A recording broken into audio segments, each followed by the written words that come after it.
Sa iba pang ulat, ipinagdiwang ng ating mga kapatid na Muslim sa buong Pilipinas ang kanilang Idil Fitir, kung saan ito ang nagudyat ng pagtatapos ng 30 araw ng pag-aayuno sa banal na buwan ng Ramadan.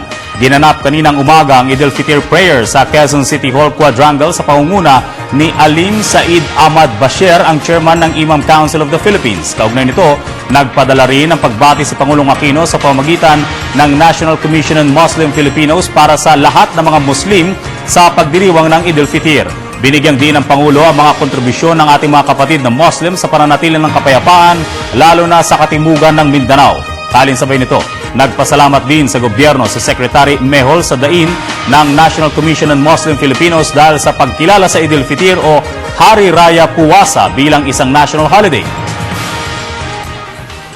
At dito sa Eid al-Fitr, ang sinasagawa namin ay intervisitation at saka mga forgiveness at saka magbibigayan yung magkamag-anak, magkakaibigan na kung sakali mayroon silang alitan ay dapat ayusin. Kasi sa pangalan ng Islam, na ibig sabihin ng Islam, it's an Arabic word which means peace. Kaya pagka ganitong Eid ang ginagawa ng magkakaibigan at saka magkakamag-anak, at hindi lang magkakaibigan, magkakamag-anak, kundi pati yung mga non-Muslim na ay kanilang ginigreet na peace, peace, peace, ibig sabihin.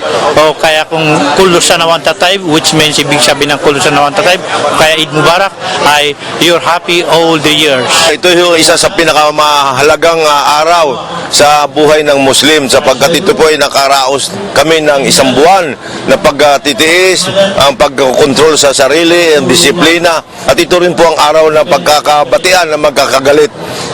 Kami naman sa Muslim Council ay walang pagkakagalitan, kaya kami po ay araw-araw ay magkakaibigan, araw-araw ay nagtutulungan po tayo.